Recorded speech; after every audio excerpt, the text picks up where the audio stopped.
स्वागत है ਤੁਹਾਡਾ ਸਟਾਰ ਆਨਲਾਈਨ ਸਟੱਡੀ ਵਿੱਚ ਤੇ ਅੱਜ ਆਪਾਂ ਗੱਲ ਕਰਾਂਗੇ ਰੀਟ ਭਰਤੀ 2020 ਲਈ ਆਪਣਾ ਪੰਜਾਬੀ ਭਾਸ਼ਾ ਦਾ ਟੌਪਿਕ ਛੰਦਾਂ ਬਾਰੇ ਗੱਲ ਕਰਾਂਗੇ ਵੀ ਛੰਦ ਕਿੰਨੇ ਪ੍ਰਕਾਰ ਦੇ ਹੁੰਦੇ ਨੇ ਕੀ ਕਿਸਮਾਂ ਹੁੰਦੀਆਂ ਨੇ ਉਹਨਾਂ ਬਾਰੇ ਆਪਾਂ ਗੱਲ ਕਰਾਂਗੇ।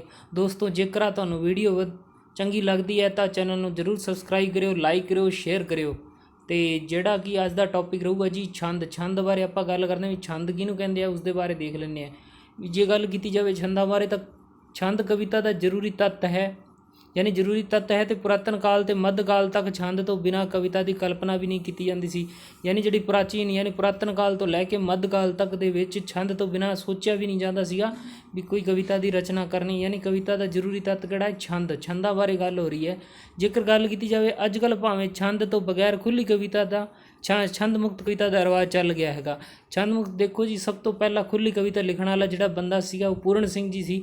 ਉਹਨਾਂ ਨੇ ਬਲੈਂਕ ਵਾਰਿਸ ਤੋਂ ਖੁੱਲ੍ਹੀ ਕਵਿਤਾ ਲਿਖਣੀ ਸਟਾਰਟ ਕੀਤੀ ਸੀ। ਉਸ ਤੋਂ ਬਾਅਦ ਖੁੱਲ੍ਹੀ ਕਵਿਤਾ ਦਾ ਰਿਵਾਜ ਸ਼ੁਰੂ ਹੋ ਗਿਆ ਹੈ।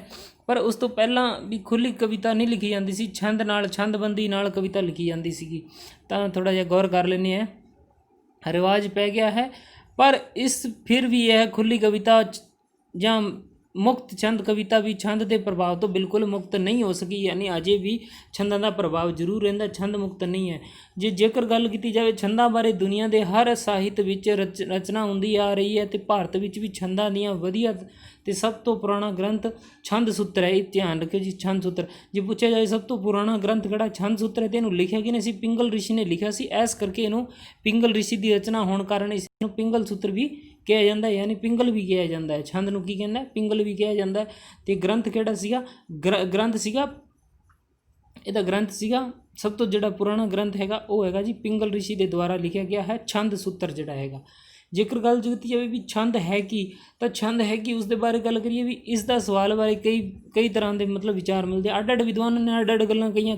ਕੋਈ ਇਸ ਨੂੰ ਛੰਦ ਤੁਕਾਂਤ ਦਾ ਸਹੀ ਮੇਲ ਕਹਿੰਦੇ ਆ, ਕਈ ਇਹਨੂੰ ਅੱਖਰਾਂ ਵਰਨਾਂ ਦਾ ਖਾਸ ਗਿਣਤੀ ਕਹਿੰਦੇ ਆ, ਕੋਈ ਖਾਸ ਗਿਣਤੀ ਉੱਤੇ ਜ਼ੋਰ ਦਿੰਦੇ ਆ, ਅਤੇ ਕਈ ਆਲੋਚਕ ਇਸ ਨੂੰ ਲੈਅ ਤਾਲ ਆਦਿ ਨਾਲ ਵੀ ਛੰਦ ਦੀ ਬੁਨਿਆਦੀ ਲੱਛਣ ਵੀ ਮੰਨਦੇ ਹਨ ਵੀ ਲੈਅ ਤਾਲ ਜਿਹੜੀ ਹੈਗੀ ਉਸ ਦੇ ਨਾਲ ਜਿਹੜੀ ਤੁਲਨਾ ਕੀਤੀ ਜਾਂਦੀ ਹੈ ਉਹ ਛੰਦ ਨੇ। ਕਈ ਕਹਿੰਦੇ ਨੇ ਵੀ ਤੁਕਾਂਤ ਮੇਲ ਜਿਹੜਾ ਹੁੰਦਾ ਹੈਗਾ ਉਹਨੂੰ ਛੰਦ ਕਹਿੰਦੇ ਨੇ। ਕਈ ਕਹਿੰਦੇ ਅੱਖਰਾਂ ਅਤੇ ਵਰਨਾਂ ਦੀ ਖਾਸ ਗਿਣਤੀ ਹੁੰਦੀ ਹੈ ਉਸ ਨੂੰ ਵੀ ਛੰਦ ਕਹਿੰਦੇ ਨੇ। ਅਤੇ ਸਾਰੇ ਜਿਹੜੇ ਵਿਦਵਾਨ ਹੈ ਸਾਰਿਆਂ ਨੇ ਆਪੋ ਆਪ ਦੇ ਹਿਸਾਬ ਨਾਲ ਅੱਡ ਵਿਆਖਿਆ ਕੀਤੀ ਨੇ। ਅਤੇ ਇਹਦੀ ਜਿਹੜੀ ਸਹੀ ਵਿਆਖਿਆ ਹੈਗਾ ਉਹ ਆਪਾਂ ਥੋੜ੍ਹਾ ਜਿਹਾ ਨਿਗਾਹ ਮਾਰ ਲੈਣੇ, ਦੇਖ ਲੈਂਦੇ। ਕਵਿਤਾ ਵਿੱਚ ਮਾਤਰਾ ਜਾਂ ਵਰਨਾਂ ਦੇ ਖਾਸ ਵਿਉਂਤ ਨਾਲ ਜੋ ਸੁਰ ਤਾਲ ਅਤੇ ਤੁਕਾਂਤ ਮੇਲ ਹੁੰਦਾ ਹੈ ਉਸ ਨੂੰ ਛੰਦ ਕਹਿੰਦੇ ਹਨ। ਸਹੀ ਜਿਹੜੀ ਸਰਵਮਾਨਿਆ ਜਿਹੜੀ ਪਰਿਭਾਸ਼ਾ ਉਹ ਆ ਹੈ ਜੀ, ਕਵਿਤਾ ਦੇ ਵਿੱਚ ਮਾਤਰਾਵਾਂ ਜਾਂ ਵਰਨਾਂ ਦੀ ਖਾਸ ਵਿਉਂਤ ਨਾਲ ਜੋ ਸੁਰ ਤਾਲ ਅਤੇ ਤੁਕਾਂਤ ਮੇਲ ਹੁੰਦਾ ਹੈ ਉਸ ਨੂੰ ਕੀ ਕਹਿੰਦੇ? ਉਸ ਨੂੰ ਛੰਦ ਕਹਿੰਦੇ ਹਨ। ਜੇਕਰ ਗੱਲ ਕੀਤੀ ਜਾਵੇ ਵੀ ਛੰਦ ਦੀ ਪਰਿਭਾਸ਼ਿਕ ਸ਼ਬਦਾਵਲੀ ਵਿੱਚ ਆਉਣ ਵਾਲੇ ਕੁਝ ਸ਼ਬਦ ਵਰਨ ਅਤੇ ਮਾਤਰਾ ਅਤੇ ਲਘੂ ਗੁਰੂ ਗਣ ਚਰਨ ਤੁਕਾਂਤ ਆਦਿ ਨੂੰ ਖੋਲ੍ਹਣ ਨੂੰ ਸਮਝਾਇਆ ਜਾਂਦਾ ਹੈ। ਜੇਕਰ ਗੱਲ ਕੀਤੀ ਹੈ ਜੇ ਸਿੱਧੀ ਗੱਲ ਕੀਤੀ ਛੰਦ ਹੁੰਦਾ ਕਾਹਦੇ ਵਾਸਤੇ ਹੈ? ਜਿਹੜੇ ਸ਼ਬਦ ਹੈ, ਵਰਨ ਹੈ, ਮਾਤਰਾ ਹੈ, ਲਘੂ ਹੈ, ਗੁਣ ਹੈ, ਚਰਨ ਹੈ, ਤੁਕਾਂਤ ਹੈ, ਉਹਨਾਂ ਨੂੰ ਖੋਲ੍ਹ ਕੇ ਸਮਝਾਉਣ ਵਾਸਤੇ ਛੰਦ ਦਾ ਪ੍ਰਯੋਗ ਕੀਤਾ ਜਾਂਦਾ ਹੈ। ਇਸ ਲਈ ਇਹਦਾ ਪ੍ਰਯੋਗ ਕੀਤਾ ਜਾਂਦਾ ਹੈ ਜੀ ਜਿਹੜਾ ਛੰਦ ਹੈਗਾ ਜੀ। ਜੇਕਰ ਗੱਲ ਕੀਤੀ ਜਾਵੇ ਅੱਗੇ ਵਰਨ ਕਿੱਦਾਂ ਹੈ ਜੀ? ਜਿਵੇਂ ਛੰਦਬੰਦੀ ਦੇ ਵਿੱਚ ਗੁਰਮੁਖੀ ਵਰਨਮਾਲਾ ਦਾ 35 ਯਾਨੀ 35 ਵਰਨ ਦੇ ਹਰ ਅੱਖਰ ਨੂੰ ਵਰਨ ਕਿਹਾ ਜਾਂਦਾ ਹੈ। ਜਿਵੇਂ ਕਿ ਕੱਕਾ ਖੱਗਾ ਗੱਗਾ ਡਾੜਾ ਜਿਵੇਂ ਵੀ ਹੋ ਗਿਆ ਉਹ ਵਰਨ ਆਉਣਗੇ। ਇਸ ਤੋਂ ਬਾਅਦ ਗੱਲ ਕੀਤੀ ਜਾਂਦੀ ਹੈ ਲਗਾ ਕਿਹੜੀਆਂ ਹੁੰਦੀਆਂ? ਜਿਹੜੀਆਂ ਇਹਦੀਆਂ ਮਾਤਰਾਵਾਂ ਵਰਨਮਾਲਾ ਦੇ ਵਿੱਚ ਅੱਖਰਾਂ ਦੇ ਨਾਲ ਲੱਗਦੀਆਂ ਹਨ ਅਤੇ ਇਹਨਾਂ ਨੂੰ ਲਗਾ ਕਹਿੰਦੇ। ਜਿਵੇਂ ਮੁਕਤਾ, ਕੰਨਾ, ਸਿਆਰੀ, ਬਿਹਾਰੀ, ਔਂਕੜ, ਦੁਲੰਕੜ, ਲਾਵਾਂ ਦੁਲਾਵਾਂ ਉਹ ਹੋ ਗਈਆਂ ਜਿਹੜੀਆਂ ਹੋ ਗਈਆਂ, ਅੱਧਕ, ਟਿੱਪੀ ਉਹ ਸਾਰੀਆਂ ਹੋ ਗਈਆਂ ਜੀ। ਇਹ ਟੋਟਲ 13 ਹੁੰਦੀਆਂ ਨੇ ਜੀ। ਅਤੇ ਜੇ ਗੱਲ ਕੀਤੀ ਜਾਵੇ ਲਗਾ ਅੱਖਰ, ਛੰਦਬੰਦੀ ਦੇ ਵਿੱਚ ਲਗਾ ਅੱਖਰ ਦੀ ਵੀ ਮਾਤਰਾਵਾਂ ਹੁੰਦੀਆਂ ਹਨ। ਜਿਹੜੀਆਂ ਲਗਾ ਅੱਖਰ ਹੈਗੀਆਂ ਉਹ ਵੀ ਛੰਦਬੰਦੀ ਦੇ ਵਿੱਚ ਬਰਾਬਰ ਦੇ ਕਾਊਂਟ ਕੀਤੀ ਜਾਂਦੇ ਹੈਗੇ। ਹੁਣ ਗੱਲ ਕੀਤੀ ਜਾਂਦੀ ਹੈ ਇਹਨਾਂ ਦੇ ਵਿੱਚ ਵੀ ਇਹ ਸੀਗੀਆਂ ਜੀ ਲਗਾ ਅੱਖਰ ਹੋ ਗਏ। ਹੁਣ ਹੈ ਜੀ ਮਾਤਰਾਵਾਂ ਦੀ ਗੱਲ ਕੀਤੀ ਜਾਵੇ ਕਿਸੇ ਵਰਨ ਦੇ ਉਚਾਰਨ ਦੇ ਸਮੇਂ ਜਿਹੜਾ ਸਮਾਂ ਲੱਗਦਾ ਹੈ ਉਸ ਨੂੰ ਮਾਤਰਾ ਆਖਿਆ ਜਾਂਦਾ ਹੈ। ਵੀ ਜਿਹੜਾ ਆਪਾਂ ਵਰਨ ਉਚਾਰਨ ਕਰਦੇ ਹਾਂ ਉਹਦੇ ਵਿੱਚ ਜਿੰਨਾ ਸਮੇਂ ਲੱਗਦਾ ਉਹਨੂੰ ਉਸ ਹਿਸਾਬ ਨਾਲ ਨਾਮ ਦਿੱਤਾ ਗਿਆ, ਉਸ ਨੂੰ ਮਾਤਰਾ ਕਹਿੰਦੇ ਹੈ। ਛੰਦਬੰਦੀ ਦੇ ਵਿੱਚ ਜੇਕਰ ਗੱਲ ਕੀਤੀ ਜਾਵੇ ਵੀ ਮਾਤਰਾ ਕਿਵੇਂ ਹੈ ਉਸ ਦਾ ਪ੍ਰਯੋਗ ਦੇਖ ਲੈਂਦੇ ਹਾਂ ਜੀ। ਵਿੱਚ ਅੱਖਰਾਂ ਦੀਆਂ ਮਾਤਰਾਵਾਂ ਦੀ ਗਿਣਤੀ ਕੀਤੀ ਜਾਂਦੀ ਹੈ ਅਤੇ ਇਹਨਾਂ ਮਾਤਰਾਵਾਂ ਦੀਆਂ ਕਿਸਮਾਂ ਹੁੰਦੀਆਂ ਲਘੂ ਅਤੇ ਗੁਰੂ। ਦੋ ਭਾਗਾਂ ਵਿੱਚ ਵੰਡਦੇ ਆ, ਲਘੂ ਅਤੇ ਗੁਰੂ। ਯਾਨੀ ਹਸਵ ਦੀਰਘ ਵੀ ਕਹਿੰਦੇ ਹਿੰਦੀ ਵਿੱਚ, ਪੰਜਾਬੀ ਵਿੱਚ ਲਘੂ ਅਤੇ ਗੁਰੂ ਵੀ ਕਹਿੰਦੇ ਨੇ।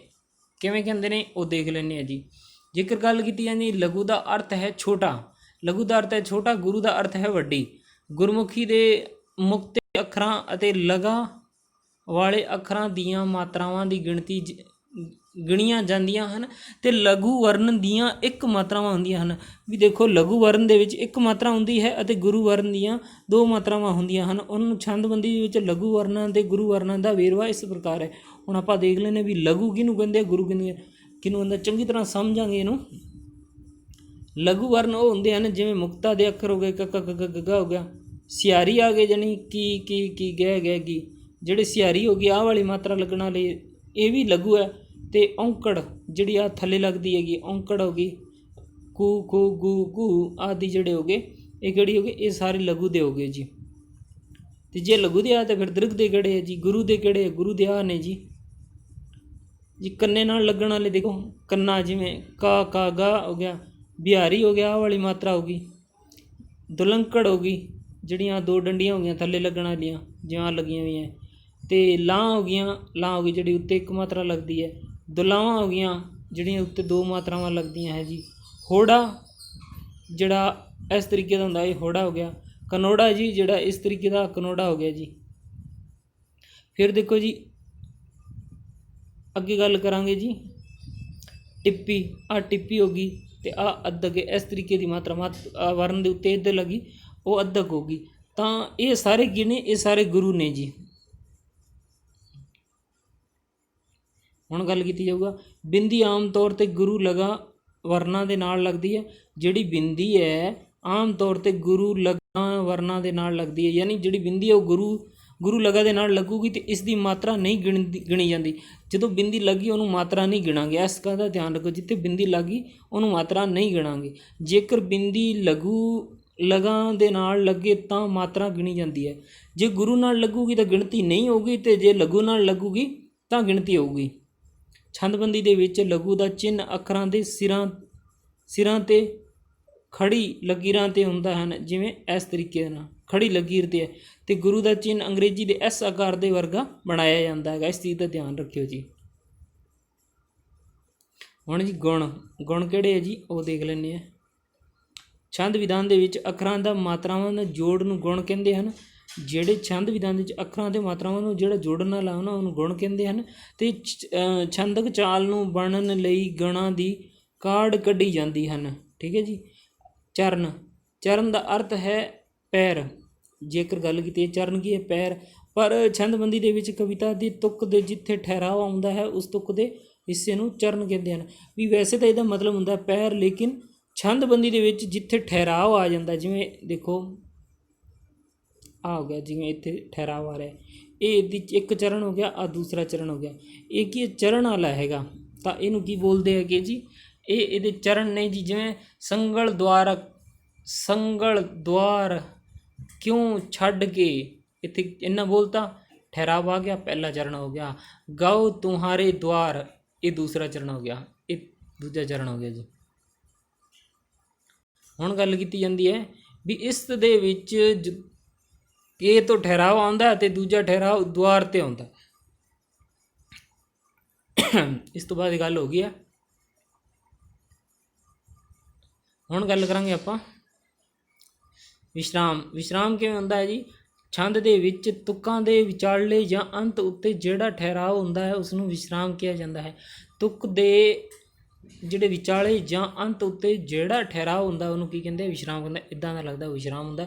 ਆਪਾਂ ਵਿਸ਼ਰਾਮ ਚਿੰਨ੍ਹ ਕਰ ਚੁੱਕੇ ਨੇ ਪਹਿਲਾਂ ਵਾਲੀ ਵੀਡੀਓ, ਅਤੇ ਜੇਕਰ ਤੁਸੀਂ ਨਹੀਂ ਦੇਖੀਆਂ ਤਾਂ ਉਹ ਦੇਖ ਸਕਦੇ ਨੇ, ਤੁਹਾਨੂੰ ਇਹਦੇ ਵਿੱਚ ਫਾਇਦਾ ਮਿਲੂਗਾ ਜੀ। ਤਾਂ ਹੀ ਛੰਦ ਹੋਣਗੇ। ਜੇਕਰ ਤੁਸੀਂ ਹਾਲੇ ਪਹਿਲਾਂ ਵਾਲੀ ਵੀਡੀਓ ਦੇਖੀਆਂ ਤਾਂ ਹੀ ਆ ਛੰਦ ਕਰ ਸਕੋਗੇ, ਨਹੀਂ ਤਾਂ ਤੁਹਾਡੇ ਆ ਸਮਝ ਨਹੀਂ ਆਣੀ ਹੈਗੀ ਜੀ। ਇਸ ਲਈ ਤੁਹਾਨੂੰ ਕਹਿੰਦੇ ਆ ਪਲੇ ਲਿਸਟ 'ਚ ਜਾ ਕੇ ਤੁਸੀਂ ਸਾਰੀਆਂ ਵੀਡੀਓ ਦੇਖ ਸਕਦੇ ਹੋ। ਲਗਭਗ 20 ਵੀਡੀਓ ਬਣ ਚੁੱਕੀਆਂ ਨੇ ਜੀ ਰੀਟ ਭਰਤੀ 2020 ਪੰਜਾਬੀ ਦੀਆਂ, ਤਾਂ ਤੁਸੀਂ ਉਹ ਜ਼ਰੂਰ ਦੇਖਿਓ ਜੀ। ਆ ਵੀਡੀਓ ਪਸੰਦ ਆਉਂਦੀ ਤਾਂ ਲਾਈਕ ਵੀ ਕਰਿਓ, ਸ਼ੇਅਰ ਵੀ ਕਰਿਓ। ਫਿਰ ਹੈ ਜੀ ਤੁਕਾਂਤ। ਤੁਕਾਂਤ ਕਿਹਨੂੰ ਹੁੰਦੇ ਆ ਵੀ, ਤੁਕਾਂਤ ਤੁਕ ਦਾ ਅੰਤ ਹੁੰਦਾ, ਉਹਨੂੰ ਤੁਕਾਂਤ ਬੋਲਦੇ ਆ। ਅਤੇ ਛੰਦ ਵਿੱਚ ਤੁਕ ਦੇ ਅੰਤ ਵਿੱਚ ਆਏ ਸ਼ਬਦ ਨੂੰ ਤੁਕਾਂਤ ਕਿਹਾ ਜਾਂਦਾ ਹੈ। ਜਿਹੜਾ ਸ਼ਬਦ ਦੇ ਅੰਤ ਵਿੱਚ ਆਉਂਦਾ ਉਹਨੂੰ ਕੀ ਕਹਿੰਦੇ ਆ, ਤੁਕਾਂਤ ਕਹਿੰਦੇ। ਯਾਨੀ ਜਿੱਥੇ ਜਿਹੜੀ ਹੈਗੀ ਤੁਕ ਖਤਮ ਹੁੰਦੀ ਹੈ, ਅੰਤ ਹੁੰਦਾ, ਉਹਨੂੰ ਤੁਕਾਂਤ ਕਹਿੰਦੇ ਨੇ। ਗੱਲ ਕਰ ਲਈਏ ਜੀ ਛੰਦਾਂ ਦੇ ਪ੍ਰਕਾਰ। ਛੰਦਾਂ ਦੇ 3 ਪ੍ਰਕਾਰ ਦੇ ਹੁੰਦੇ ਹਨ, ਵਰਨਿਕ ਛੰਦ, ਮਾਤ੍ਰਿਕ ਛੰਦ ਅਤੇ ਗਣਿਤ ਛੰਦ। ਇਹ ਛੰਦ 3 ਹੁੰਦੇ ਆ, ਵਰਨਿਕ ਛੰਦ ਅਤੇ ਮਾਤ੍ਰਿਕ ਅਤੇ ਗਣਿਤ ਛੰਦ। ਵਰਣਿਕ ਛੰਦਾਂ ਦੇ ਵਿੱਚ ਜਿਹੜੀ ਗੱਲ ਹੁੰਦੀ ਹੈ ਉਹ ਹੁੰਦੀ ਹੈ ਜੀ ਕੇਵਲ ਵਰਨਾਂ ਤੇ ਅੱਖਰਾਂ ਦੀ ਗਿਣਤੀ ਦੀ ਕੀਤੀ ਜਾਂਦੀ ਹੈ। ਜਿਹੜਾ ਵਰਣਿਕ ਛੰਦ ਹੋਊਗਾ ਉਹਦੇ ਵਿੱਚ ਕੇਵਲ ਕੱਲੇ ਦੇ ਕੱਲੇ ਕੀ ਉਹਨੇ ਵਰਨ ਤੇ ਅੱਖਰਾਂ ਦੀ ਗਿਣਤੀ ਹੁੰਦੀ ਹੈ, ਜਦ ਕਿ ਕਵਿਤ ਤੇ ਕੋਰੜਾ ਇਹ ਕਿਹੜੇ ਆ, ਇਹ ਵਰਣਿਕ ਛੰਦ ਹੈ। ਕਵਿਤ ਹੋ ਗਿਆ, ਕੋਰੜਾ ਹੋ ਗਿਆ, ਕਵਿਤਾ, ਇਹਨੂੰ ਯਾਦ ਐਵੇਂ ਰੱਖ ਲਿਓ। ਕਵਿਤਾ ਦਾ ਵੀ ਵਰਣਨ ਹੁੰਦਾ ਹੈ ਤੇ ਕੋਰੜੇ ਦਾ ਵੀ ਵਰਣਨ ਹੁੰਦਾ ਹੈ, ਯਾਨੀ ਕਵਿਤ ਤੇ ਕੋਰੜਾ ਵਰਣਿਕ ਛੰਦ ਹੈ। ਇਸੇ ਤਰੀਕੇ ਨਾਲ ਮਾਤਰਿਕ ਛੰਦਾਂ ਦੀ ਗਿਣਤੀ ਮਾਤਰਾਵਾਂ ਦੀ ਗਿਣਤੀ ਨਾਲ ਹੁੰਦੀ ਹੈ। ਹੁਣ ਇਹਦੇ ਜਿਹੜੇ ਉਦਾਹਰਣ ਕਿਹੜੇ ਹੈਗੀਆਂ, ਦੋਹਰੇ ਨਾਲ ਮਾਤਰਾਵਾਂ, ਦੋ ਮਾਤਰਾਵਾਂ, ਸੋਰਠੇ ਨਾਲ ਮਾਤਰਾਵਾਂ, ਇਹ ਮਾਤਰਿਕ ਛੰਦ ਹੈ। ਗਣਿਤ ਛੰਦਾਂ ਦੀ ਪਛਾਣ ਗਣਾਂ ਦੇ ਹਿਸਾਬ ਨਾਲ ਹੁੰਦੀ ਹਨ, ਜਿਹੜੇ ਗਣ ਹੁੰਦੇ ਆ ਗਣਾਂ ਦੇ ਹਿਸਾਬ ਨਾਲ ਹੁੰਦੀ ਹੈ। ਹੁਣ ਅਸੀਂ ਦੋਹਰਾ, ਕਵਿਤ, ਬੈਂਤ, ਦਵਈਆ ਛੰਦਾਂ ਨੂੰ ਪਰਿਭਾਸ਼ਾ ਆਪਾਂ ਦੇਖਾਂਗੇ ਇਹਦੀ। ਤਾਂ ਜੀ ਤੁਹਾਨੂੰ ਸਮਝ ਆ ਗਿਆ ਹੋਊਗਾ ਜੀ ਵੀ ਛੰਦ ਕਿੰਨੇ, ਤਿੰਨ ਤਰੀਕੇ ਦੇ ਹੈ ਜੀ, ਵਰਣਿਕ, ਮਾਤਰਿਕ ਤੇ ਗਣਿਕ। ਤੇ ਵਰਣਿਕ ਦੇ ਵਿੱਚ ਵਰਨਾਂ ਤੇ ਅੱਖਰਾਂ ਦੀ ਗਿਣਤੀ ਹੁੰਦੀ ਹੈ, ਜਦ ਕਿ ਦੂਜਾ ਹੈਗਾ ਜਿਹੜਾ ਮਾਤਰਿਕ ਦੇ ਵਿੱਚ ਮਾਤਰਾਵਾਂ ਦੀ ਗਿਣਤੀ ਹੁੰਦੀ ਹੈ, ਗਣਿਤ ਦੇ ਵਿੱਚ ਗਣਾਂ ਦੀ ਹੁੰਦੀ ਹੈਗੀ,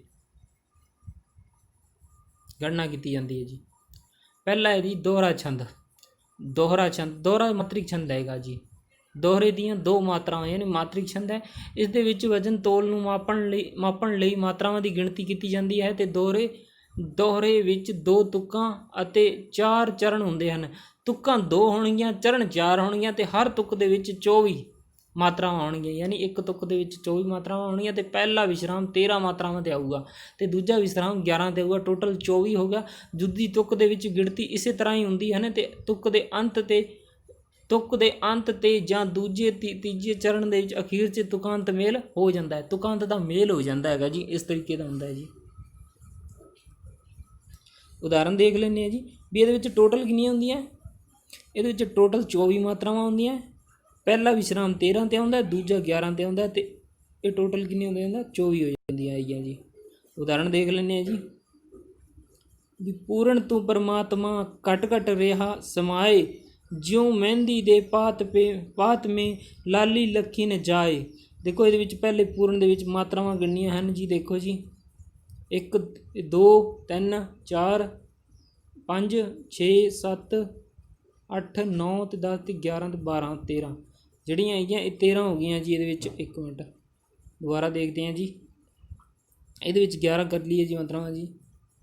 ਇੱਕ ਜੇਕਰ ਗੱਲ ਕੀਤੇ 1 2 3 4 5 6 7 8 9 10 11 ਇਹ 11 ਨੇ ਜੀ। ਇਹਦੇ ਵਿੱਚ ਇੱਕ ਧਿਆਨ ਰੱਖੋ ਜਿਹੜੀ ਲਘੂ ਹੈ ਉਹ ਕਾਊਂਟ ਨਹੀਂ ਹੋ ਰਹੀ ਹੈਗੀ ਜੀ। ਦੇਖ ਲਓ ਜੀ 1 2 3 4 5 6 7 8 9 10 11 12 13 ਉਤਲੀਆਂ 13 ਨੇ ਜੀ। 13 ਮਾਤਰਾਵਾਂ ਹੁੰਦੀਆਂ ਨੇ ਜੀ। ਜਿਹੜੀ ਲਘੂ ਹੋਊਗੀ ਉਸ ਨੂੰ ਇਸ ਤਰੀਕੇ ਨਾਲ ਤੇ ਗੁਰੂ ਹੋਊਗੀ ਉਹਨੂੰ ਇਸ ਨਾਲ ਪ੍ਰਦਰਸ਼ਿਤ ਕਰਾਂਗੇ ਜੀ। ਇਹ ਉਦਾਹਰਨ ਹੈ ਜੀ। ਇਹ ਉਦਾਹਰਨ ਹੈ ਜੀ ਦੋਹਰੇ ਛੰਦ ਦੇ। ਦੋਹਰਾ ਇੱਕ ਮਾਤਰਿਕ ਛੰਦ ਹੈ ਜੀ, ਯਾਨੀ ਦੋਹਰੇ ਦੀਆਂ ਮਾਤਰਾਵਾਂ ਹੈਗੀਆਂ। ਇਸ ਤਰੀਕੇ ਨਾਲ ਯਾਦ ਰੱਖੋ। ਪੇਪਰ ਵਿੱਚ ਤੁਹਾਨੂੰ ਐਵੇਂ ਪੁੱਛਣਾ ਵੀ ਕਿਹੜਾ ਛੰਦ ਮਾਤਰਿਕ ਹੈ ਅਤੇ ਕਿਹੜਾ ਛੰਦ ਵਰਨਿਕ ਹੈ। ਇਸ ਤਰੀਕੇ ਨਾਲ ਦੱਸਣਾ ਹੈ ਤਾਂ ਧਿਆਨ ਰੱਖਿਓ ਮਾੜਾ ਜਿਹਾ। ਜਾਂ ਤੁਹਾਨੂੰ ਤੁਕਾਂ ਦੇ ਦੇਣੀਆਂ, ਤੁਕਾਂ ਦੀ ਗਿਣਤੀ ਕਰਕੇ ਤੁਸੀਂ ਛੰਦ ਪਛਾਣਨਾ ਵੀ ਕਿਹੜਾ ਹੈਗਾ। ਤਾਂ ਇਹਦੇ ਵਿੱਚ 24 ਮਾਤਰਾਵਾਂ ਹੁੰਦੀਆਂ ਨੇ। ਪਹਿਲਾ ਵਿਸ਼ਰਾਮ 13 ਤੇ ਦੂਜਾ 11 ਤੇ ਆਉਂਦਾ ਹੈਗਾ ਜੀ। ਦੂਜਾ ਹੈ ਕਵਿਤ ਛੰਦ। ਕਵਿਤ ਛੰਦ ਜੀ ਕਵਿਤ ਛੰਦ ਇੱਕ ਵਰਨਿਕ ਛੰਦ ਹੈ। ਕਵਿਤਾ ਜਿਹੜਾ ਵਰਨਿਕ ਛੰਦ ਹੈ ਅਤੇ ਇਸ ਦੇ ਵਿੱਚ 4 ਲੰਮੀਆਂ ਲੰਮੀਆਂ ਤੁਕਾਂ ਹੁੰਦੀਆਂ ਅਤੇ ਹਰ ਤੁਕ ਦੇ 4 ਵਿਸ਼ਰਾਮ ਹੁੰਦੇ ਹਨ ਜੀ। ਚਾਰਾਂ ਦੇ ਵਿਸ਼ਰਾਮ ਹੁੰਦਾ। ਇੱਕ ਤੁਕ ਦੇ ਵਿੱਚ 4 ਵਿਸ਼ਰਾਮ ਹੁੰਦਾ ਅਤੇ ਇਸ ਦੇ ਵਿੱਚ ਹਰ ਤੁਕ ਦੇ 2-2 ਚਰਨ ਹੁੰਦੇ ਹਨ ਅਤੇ ਹਰ ਚਰਨ ਦੇ ਵਿੱਚ 2-2 ਵਿਸ਼ਰਾਮ ਹੁੰਦੇ ਹਨ। 2-2 ਚਰਨ ਹੋਣਗੇ ਅਤੇ 2-2 ਵਿਸ਼ਰਾਮ ਹੋਣਗੇ ਅਤੇ ਹਰ ਤੁਕ ਦੇ ਵਿੱਚ 4 ਵਿਸ਼ਰਾਮ ਤੁਕਾਂਤ ਵੀ ਕਹਿ ਸਕਦੇ ਹਨ। ਹਰੇਕ ਤੁਕ ਦੇ 4 ਤੁਕਾਂ ਵਿੱਚੋਂ ਪਹਿਲੇ ਤੁਕ ਲਾਈਨ ਦੀ ਗੱਲ ਹੋ ਰਹੀ ਹੈ ਜੀ। 3 ਤੁਕਾਂ ਹੁੰਦੀਆਂ ਨੇ ਅਤੇ 8-8 ਵਰਨਾਂ ਅਤੇ ਵਿਧਾਨ 'ਤੇ ਹੁੰਦੀਆਂ ਹਨ ਅਤੇ ਚੌਥੇ ਤੁਕਾਂਤ ਦੇ ਵਿੱਚ 7 ਵਰਨ ਅਤੇ ਕਈ ਵਾਰੀ 8 ਵੀ ਹੁੰਦੇ ਆ। ਵੀ ਕਈ ਵਾਰੀ 8 ਹੋ ਜਾਂਦੇ, ਕਈ ਵਾਰ 7 ਹੋ ਜਾਂਦੇ ਆ। ਗੱਲ ਵੀ ਹਰ ਤੁਕ ਦੇ ਵਿੱਚ 31 ਜਾਂ 32 ਵਰਨ ਹੁੰਦੇ ਹਨ। ਜਿਹੜੀ ਹਰ ਤੁਕ ਦੇ ਵਿੱਚ ਕੀ ਹੈ, ਟੋਟਲ ਕਿੰਨੀ 31 ਜਾਂ 32 ਹੋਣਗੇ। 8 ਚੁੱਕਾਂ 32 ਮੰਨ ਲਓ। ਅਤੇ ਤੁਕਾਂਤ ਮੇਲ ਬਾਰੇ ਤੁਕਾਂ ਵਿੱਚ ਸਮਾਨ ਰੂਪ ਦੇ ਵਿੱਚ ਹੁੰਦਾ ਹੈ ਅਤੇ ਮਾਲਵੇ ਦੀ ਕਵੀਸ਼ਰੀ ਦੇ ਵਿੱਚ ਵੀ ਕਵਿਤ ਅੰਤ ਬਹੁਤ ਹੀ ਰਿਵਾਜ ਸੀ। ਜੇਕਰ ਤੁਹਾਡੇ ਤੋਂ ਪੁੱਛਿਆ ਜਾਏ ਮਾਲਵੇ ਦਾ ਸਭ ਤੋਂ ਪ੍ਰਸਿੱਧ ਛੰਦ ਕਿਹੜਾ ਤਾਂ ਕਵਿਤ ਹੈਗਾ ਅਤੇ ਇਹਦੇ ਵਿੱਚ ਟੋਟਲ ਵਰਨ ਕਿੰਨੇ ਹੁੰਦੇ ਆ ਜੀ 31 ਤੋਂ 32 ਹੁੰਦੇ ਅਤੇ ਇਹ ਇੱਕ ਕਵਿਤ ਵਰਨਿਕ ਛੰਦ ਹੈ। ਉਦਾਹਰਨ ਦੇਖ ਲੈਂਦੇ ਹਾਂ ਜੀ। ਹੋਇਆ ਰਾਂਝਣਾ ਜਵਾਨ ਲੱਗਾ ਚੰਗਾ ਪੀਣ ਖਾਣ, ਪੈਣੀਏ ਬਾਫ ਤੇ ਬਹਾਨ ਲਾਲ ਮਾਪਿਆਂ ਦੇ ਮਨ ਦੇ ਨਾਲ।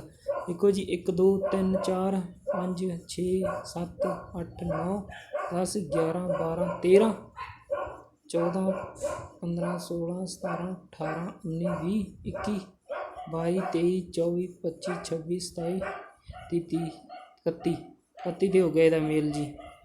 ਤਾਂ ਜੀ ਦੇਖੋ ਜੀ ਇਹਦੇ ਵਿੱਚ 31 ਜਾਂ 32 ਹੁੰਦੀਆਂ ਜੀ ਇੱਕ ਤੁੱਕ ਦੇ ਵਿੱਚ। ਦੇਖ ਮਾਪੇ ਹੁਣ ਰਾਜੀ ਜਿਉਂ ਤਬੇਲੇ ਪੱਲੇ ਤਾਜੀ, ਜਿਵੇਂ ਬਾਲ ਕੇ ਨੂੰ ਬਾਜੀ ਤਵੇਂ ਰਾਂਝਣੇ ਨੂੰ ਜਾਣਦੇ ਰਾਂਝਾ ਅਲਬੇਲਾ, ਕੁੜੀ ਮੁੰਡੇ ਦਾ ਸੋਹਿਲਾ ਕੋਈ ਛੋੜਨਾ ਨਾ ਮੇਲਾ, ਵਿੱਚ ਰੋਸ਼ਨ ਜਹਾਨ ਦੇ ਵਿੱਚ ਗਲੀਆਂ ਦੇ ਗਾਵੇ ਸੋਹਣੀ ਬੰਸਰੀ ਵਜਾਵੇ ਤੇ ਭਗਵਾਨ ਸਿੰਘ ਭਾਵੇਂ ਮਨ ਮੁਰਖ ਸੁਹਾਨ ਹੋਏ। ਇਹ ਭਗਵਾਨ ਸਿੰਘ ਦੀ ਲਿਖੀ ਹੋਈ ਨੇ ਜੀ। ਤਾਂ ਜੀ ਇਹ ਕਵਿਤ ਹੈ, ਇਹਦੇ ਟੋਟਲ 31 ਤੋਂ 32 ਵਰਨ ਇੱਕ ਵਰਨਿਕ ਛੰਦ ਹੈ। ਇਹਦੀਆਂ ਤੁਕਾਂ ਇਸ ਤਰੀਕੇ ਨਾਲ ਆ ਰਹੀਆਂ ਨੇ ਜੀ। ਦੇਖੋ ਜੀ 8 8 8 + 7 31 ਜਾਂ 32 ਵਰਨ ਬਣਦੇ ਹਨ ਕਵਿਤਾ ਦੇ ਉਦਾਹਰਨ ਦੇ ਵਿੱਚ। ਅਤੇ ਕਾਰਨ ਹੈ ਤੁਸੀਂ ਇਹਨੂੰ ਪੌਜ਼ ਕਰਕੇ ਟੋਟਲ ਗਿਣੋਗੇ ਤਾਂ ਟੋਟਲ 31 ਜਾਂ 32 ਹੋਣਗੀਆਂ, ਇਹਦੇ ਵਿੱਚ ਘੱਟ ਵੱਧ ਨਹੀਂ ਹੁੰਦੀਆਂ ਹਨ।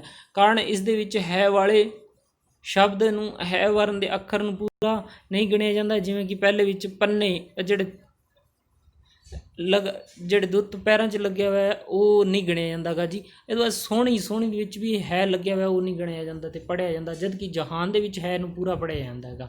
ਜਿਹੜਾ ਅੱਧਾ ਹੈ ਉਹਨੂੰ ਪੂਰਾ ਕਾਊਂਟ ਨਹੀਂ ਕੀਤਾ ਜਾਂਦਾ, ਜਦ ਕਿ ਹੈ ਦੇ ਵਿੱਚ ਪੂਰਾ ਕਾਊਂਟ ਹੋਊਗਾ ਜੀ। ਤਾਂ ਇਹ ਸੀਗਾ ਜੀ ਕਵਿਤ ਛੰਦ ਜਿਹੜਾ ਵਰਨਿਕ ਸੀਗਾ ਜੀ। ਹੁਣ ਹੈ ਜੀ ਬੈਂਤ ਛੰਦ। ਬੈਂਤ ਛੰਦ ਦੇ ਬਾਰੇ ਗੱਲ ਕਰੀਏ ਵੀ ਬੈਂਤ ਛੰਦ ਕਿਹਨੂੰ ਕਹਿੰਦੇ ਆ ਜੀ। ਅਰਬੀ ਫਾਰਸੀ ਦੇ ਕਵੀਆਂ ਨੂੰ ਵੀ ਦੋ ਤੁੱਕੇ ਛੰਦ ਨੂੰ ਬੈਂਤ ਕਲਪਾਇਆ ਸੀ। 20 ਦੀਆਂ 2 ਤੁੱਕਾਂ ਹੁੰਦੀਆਂ ਨੂੰ ਬੈਂਤ ਕਿਹਾ ਗਿਆ ਸੀ। ਅਤੇ ਬੈਂਤ ਦੀਆਂ ਕਈ ਕਿਸਮਾਂ ਹਨ ਅਤੇ 4 ਤੁੱਕਾਂ ਤੋਂ ਲੈ ਕੇ 20 ਤੋਂ 22 ਤੁੱਕਾਂ ਤੱਕ ਬੈਂਤ ਦੀ ਲੰਬਾਈ ਵੇਖੀ ਜਾ ਸਕਦੀ ਹੈ। 20 ਤੋਂ 22 ਤੁੱਕਾਂ ਦੀ ਬੈਂਤ। ਅਤੇ ਬੈਂਤ ਮਾਤ੍ਰਿਕ ਛੰਦ ਹੈ, ਇਹ ਇੱਕ ਮਾਤ੍ਰਿਕ ਛੰਦ ਹੈ, ਇਸ ਚੀਜ਼ ਦਾ ਧਿਆਨ ਰੱਖਿਓ।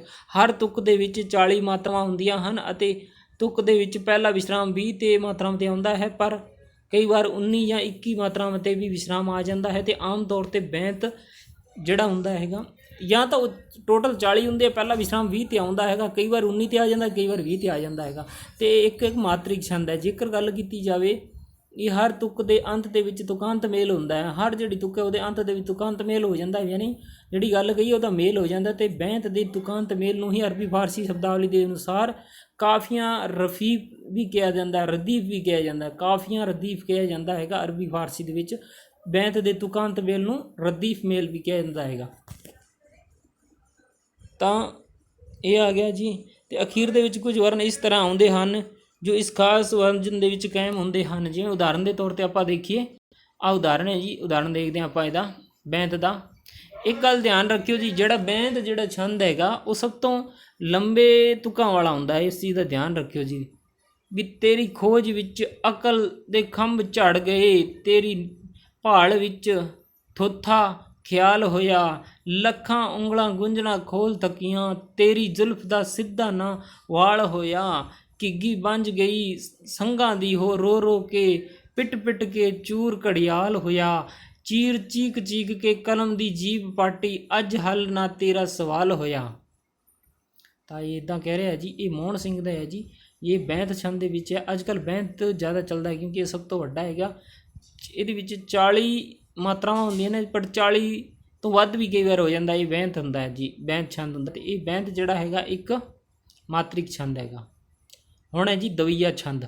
ਦਵਈਆ ਛੰਦ ਬਾਰੇ ਗੱਲ ਕਰੀਏ ਜੀ। ਦਵਈਆ ਛੰਦ ਮਾਤ੍ਰਿਕ ਛੰਦ ਦਾ ਰੂਪ ਹੈ। ਇਹ ਵੀ ਮਾਤ੍ਰਿਕ, ਦਵਈਆ ਵੀ ਮਾਤ੍ਰਿਕ ਛੰਦ ਹੈ। ਅਤੇ ਇਸ ਦੇ 4 ਤੁਕਾਂ ਕਿੰਨੀਆਂ ਹੁੰਦੀਆਂ? 4 ਤੁਕਾਂ ਹੁੰਦੀਆਂ ਨੇ। ਅਤੇ ਹਰ ਤੁਕ ਦੇ ਵਿੱਚ 28 ਮਾਤਰਾਵਾਂ ਦੀ ਹੁੰਦੀ ਹੈ। ਇਹ ਹਰ ਇੱਕ ਤੁਕ 28 ਮਾਤਰਾਵਾਂ ਦੀ ਹੁੰਦੀ ਹੈ। ਹਰ ਤੁਕ ਦੇ ਵਿੱਚ ਪਹਿਲਾ ਵਿਸ਼ਰਾਮ 16 ਮਾਤਰਾਵਾਂ ਅਤੇ ਦੂਜਾ 12 'ਤੇ ਆਉਂਦਾ ਹੈ। ਯਾਨੀ ਪਹਿਲਾਂ 16 'ਤੇ ਜਾ ਕੇ ਵਿਸ਼ਰਾਮ ਆਊਗਾ, ਦੂਜਾ 12 'ਤੇ ਜਾ ਕੇ ਆਊਗਾ। ਯਾਨੀ 12 + 16 ਟੋਟਲ 28 ਹੁੰਦਾ। ਅਤੇ ਇਹ ਇੱਕ ਮਾਤ੍ਰਿਕ ਛੰਦ ਹੈ ਦਵਈਆ। ਜੇਕਰ ਗੱਲ ਕੀਤੀ ਜਾਵੇ ਅੰਤ ਵਿੱਚ 2 ਗੁਰੂ ਹੁੰਦੇ ਹਨ, ਪਰ ਕਈ ਵਾਰੀ ਅੰਤ ਵਿੱਚ ਗੁਰੂ ਅਤੇ ਲਘੂ ਦੋਨੇ ਵੀ ਆ ਜਾਂਦੇ। ਜਿਹੜਾ ਤੁਕਾਂਤ ਦਾ ਅੰਤ ਹੋਊਗਾ ਉੱਥੇ ਗੁਰੂ ਹੀ ਆਊਗਾ, ਅਤੇ ਕਈ ਵਾਰ ਲਘੂ ਅਤੇ ਗੁਰੂ ਦੋਨੇ ਹੀ ਆ ਜਾਂਦੇ। ਅਤੇ ਦਵਈਆ ਛੰਦ ਦੀ ਵਰਤੋਂ ਪੰਜਾਬੀ ਦੇ ਵਿੱਚ ਕਿੱਸਾ ਜਿਹੜੇ ਸੀਗੇ ਉਹ ਪ੍ਰਯੋਗ ਕਰਦੇ ਹੁੰਦੇ ਸੀਗੇ। ਜਿਹੜੇ ਕਿੱਸਾਕਾਰ ਹੁੰਦੇ ਸੀ ਉਹ ਪ੍ਰਯੋਗ ਕਰਦੇ ਹੁੰਦੇ ਸੀ ਵੀ ਕਿੱਸੇ ਦੇ ਵਿੱਚ ਹੁੰਦੇ ਸੀ। ਕਿੱਸਾਕਾਰਾਂ ਦੇ ਦਮੋਦਰ ਅਤੇ ਹਾਸਮ ਨੇ ਵੀ ਕਿੱਸਿਆਂ ਦੇ ਵਿੱਚ ਵਰਤਿਆ, ਦਵਈਆ ਛੰਦ ਨੂੰ ਵਰਤਿਆ। ਅਤੇ ਜਿਹੜਾ ਦਵਈਆ ਹੈਗਾ ਉਹ ਜਿਹੜਾ ਦਵਈਆ ਛੰਦ ਦਮੋਦਰ ਨੇ, ਹਾਸਮ ਨੇ ਵੀ ਵਰਤਿਆ। ਅਤੇ ਇਹ ਹੈਗਾ ਇੱਕ ਮਾਤ੍ਰਿਕ ਛੰਦ ਹੈਗਾ। ਇਸ ਚੀਜ਼ ਦਾ ਧਿਆਨ ਰੱਖੋ। ਉਦਾਹਰਨ ਦੇਖ ਲੈਂਦੇ ਹਾਂ। ਉੜਕ ਵਕਤ ਕਹਿਰ ਦੀਆਂ ਕੂਕਾਂ, ਸੁਣ ਪੱਥਰ ਡਲ ਜਾਵੇ, ਜਿਸ ਟਾਚੀ ਮੇਰਾ ਪੰਨੂ ਖੜਿਆ, ਸਾਲਾਂ शाला मर दो खजम बल जावे है या उससे नेहू लगे विच विरोधे वांग ससी जल जावे हाशम मौत पवे करनावा तुखम जमीनों भावें हैं। ये देखो पहला क्या 16 तो आऊगा, देख लें जी 1 तो 2 तो 3 तो 4 5 6 7 8 9 10 11 13 14 15 16 16 तो आ गया जी। आ देखो तो दूजा 12 तो 1 तो 2 तो 3 तो 4 तो 5 6 7 8 9 10 11 तो आ पैर वाला 12, ये तो आ गया जी 16 प्लस 12, ये दवैया सीगा जी। तो टोटल 28 मात्रावां आउंदियां ने जी ਇਹਦੇ ਵਿੱਚ ਜੀ। ਹਾਸ਼ਮ ਦਾ ਲਿਖਿਆ ਹੋਇਆ ਹੈ ਤਾਂ ਇਹ ਹੁੰਦੇ ਆ ਜੀ, ਇਹ ਹੋ ਗਏ ਤੁਹਾਡੇ ਜੀ ਛੰਦ, ਜਿਹਦੇ ਵਿੱਚ ਦੁਬਾਰਾ ਰਿਵਾਈਜ਼ ਕਰ ਲੈਣੇ ਆ ਵੀ ਜਿਹੜਾ ਦਵਈਆ ਹੈ ਉਹ ਹੈਗਾ ਮਾਤਰਿਕ ਛੰਦ ਅਤੇ ਇਹਦੇ ਵਿੱਚ ਟੋਟਲ ਮਾਤਰਾਵਾਂ ਹੁੰਦੀਆਂ 28 16 + 12। ਅਤੇ ਜੇਕਰ ਗੱਲ ਕੀਤੀ ਜਾਵੇ ਬੈਂਤ, ਇਹਦੇ ਵਿੱਚ ਟੋਟਲ 4 ਤੁਕਾਂ ਹੁੰਦੀਆਂ ਨੇ ਅਤੇ ਮਾਤਰਾਵਾਂ ਹੁੰਦੀਆਂ 40 ਨੇ। ਇਹ ਵੀ ਇੱਕ ਮਾਤਰਿਕ ਛੰਦ ਹੈ ਨਾ ਜੀ। ਅਤੇ ਤੁਕਾਂਤ ਮੇਲ ਨੂੰ ਬੈਂਤ ਦੇ ਕੀ ਕਹਿੰਦੇ ਆ, ਫਾਰਸੀ ਦੇ ਵਿੱਚ ਰਦੀਫ ਕਹਿੰਦੇ ਨੇ। ਇਸ ਚੀਜ਼ ਦਾ ਧਿਆਨ ਰੱਖੋ। ਕਵਿਤ ਇੱਕ ਵਰਣਿਕ ਛੰਦ ਹੈ ਜਿਹਦੀਆਂ 2-2 ਤੁਕਾਂ, ਇਹਨਾਂ ਦੀਆਂ ਕੀ ਹੈ ਵੀ 2-2 ਤੁਕਾਂ ਦੇ ਚਰਨ ਹੁੰਦੇ ਹਨ ਅਤੇ ਇਹਦੇ ਵਿੱਚ ਟੋਟਲ 31 ਜਾਂ 32 ਵਰਨ ਹੁੰਦੇ ਨੇ। ਦੋਹਰਾ ਛੰਦ ਦੀ ਗੱਲ ਕੀਤੀ ਹੈ, ਦੋਹਰਾ ਇੱਕ ਮਾਤਰਿਕ ਛੰਦ ਹੈ ਜਿਹਦੇ ਵਿੱਚ 24 ਮਾਤਰਾਵਾਂ ਹੁੰਦੀਆਂ ਨੇ। 13 + 11 ਜੀ, ਪਹਿਲਾ ਵਿਸਰਾਮ 13 'ਤੇ ਆਊਗਾ ਅਤੇ ਪਹਿਲਾ ਵਿਸਰਾਮ 13 'ਤੇ ਆਊਗਾ, ਦੂਜਾ ਵਿਸਰਾਮ 11 'ਤੇ ਆਊਗਾ, ਯਾਨੀ 13 + 11 ਟੋਟਲ 24 ਹੋ ਗਈਆਂ ਨੇ ਜੀ। ਦੋਸਤੋ ਜੇਕਰ ਤੁਹਾਨੂੰ ਇਹਦੇ ਨਾਲ ਦੀਆਂ PDF ਚਾਹੀਦੀਆਂ ਤਾਂ ਤੁਸੀਂ channel star online classes search ਕਰਕੇ ਉੱਥੋਂ ਤੁਸੀਂ ਇਹਦੀ PDF ਵੀ ਲੈ ਸਕਦੇ ਹੋ ਜੀ। ਇਸ ਚੀਜ਼ ਦਾ ਵਿਸ਼ੇਸ਼ ਧਿਆਨ ਰੱਖਿਓ ਜੀ। ਹੁਣ ਇਸ ਤੋਂ ਬਾਅਦ ਇਹ ਜਿਹੜੀਆਂ ਹੋ ਗਈਆਂ ਲਘੂ ਅਤੇ ਗੁਰੂ, ਇਹਦੀਆਂ ਮਾਤਰਾਵਾਂ ਦੀਆਂ ਗਿਣਤੀਆਂ ਹੁੰਦੀਆਂ ਨੇ ਜੀ। ਮਾਤਰਾਵਾਂ ਹੋ ਗਈਆਂ, ਲਗਾਂ ਬਾਰੇ ਗੱਲ ਹੋ ਗਈ, ਵਰਨ ਹੋ ਗਏ। ਅਤੇ ਇਸ ਤਰੀਕੇ ਨਾਲ ਆਪਣਾ ਜਿਹੜਾ ਅੱਜ ਦਾ ਆਪਣਾ ਟੌਪਿਕ ਹੈਗਾ ਛੰਦ ਉਹ ਪੂਰਾ ਹੁੰਦਾ। ਵੀਡੀਓ ਕਿਵੇਂ ਲੱਗੀ ਕਮੈਂਟ ਕਰਕੇ ਜ਼ਰੂਰ ਦੱਸਿਓ ਅਤੇ ਆਪਣੇ ਮਿੱਤਰਾਂ ਵਿੱਚ ਵੀ ਸ਼ੇਅਰ ਕਰਿਓ, ਆਪਣੇ ਲੋੜਵੰਦ ਵਿਦਿਆਰਥੀਆਂ ਤੱਕ ਵੀ, ਤਾਂ ਕਿ ਜ਼ਿਆਦਾ ਤੋਂ ਜ਼ਿਆਦਾ ਪਹੁੰਚੇ। ਮਿਲਦੇ ਹਾਂ ਨੈਕਸਟ ਵੀਡੀਓ 'ਚ। ਜੈ ਹਿੰਦ, ਜੈ ਭਾਰਤ।